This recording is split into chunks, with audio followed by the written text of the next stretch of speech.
Hi everyone. So the main focus of today is to build up your tax diagrams, but before I do that, I just want to go through a few diagrams to check that you're solid with the ideas that are used in the final diagram. So first of all, I just want you to focus on this one here. Are you confident with the idea that the supply curve is the marginal cost curve? That supply is upward sloping. Yes, we know that the higher the price, the higher the quantity supplied, but why is that? That's because the marginal cost of producing one more unit is higher and higher for each next producer. Remember, I gave the analogy of bananas. I said in some countries you can produce bananas, you can just walk up to a tree, it's already growing there, you just poke the tree, banana falls, there you go, you've got a banana. In other countries you have to use fertilizer and water them more frequently, and then in other countries, if you want to be able to grow bananas, you have to use a greenhouse and you have to spend all that extra money on electricity and even more expensive fertilizer and heating and more intensive labor. So bananas was a simple example there, but I just want you to think about this idea that we have some producers can produce at a very cheap cost, others have higher costs, and that might be because their land is better suited, that might be because they've got more educated or skilled labor, that might be because they've got more or better machinery, that might be because they've got more efficient businesses. Henry Ford invented the assembly line. They might just have better businesses that work more efficiently. And two things to think about as well are specialization. So maybe this one country has, we talked about Barbados, maybe they've specialized in tourism, or another country specialized in growing bananas or making machinery or whatever.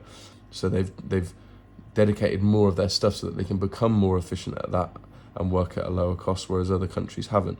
Or maybe they've got something called economies of scale, which we'll learn about more next year, but an easy example is to think if I've got bigger machinery, because your average cost per unit of making one good is equal to your total cost divided by your quantity. For example, I might buy a coffee machine that costs £10 and makes me 5 coffees. So my average cost per coffee is £2, let's imagine. Or I buy a bigger machine, it costs me twice as much, but it makes 4 times as many coffees. So a £20 coffee machine, let's imagine, makes £20 coffees. So the average cost of production is 1 instead of 10 divided by 5, which is 2.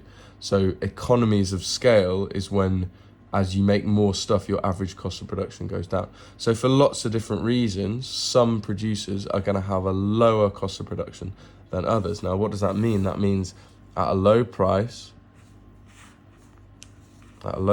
we might have a low quantity that's produced because only the most efficient producers that have the best land, labor, capital, and enterprise, they're the most specialized, they've got the best economies of scale, they're the only ones who are able to produce at that price.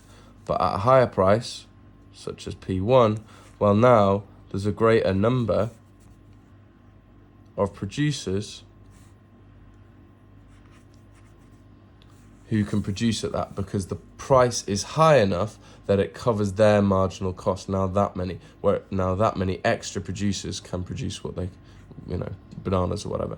But there's still some producers that if the price went higher would be able to afford it. And remember what I said, if bananas were selling for £1 billion, well then they would be growing them in Antarctica, because even with that rubbish land and people who don't know anything about growing bananas, they would find a way of doing it. They would invest in the heavy machinery and big greenhouses and do whatever they needed to do to grow a banana. Okay, so we've got upwards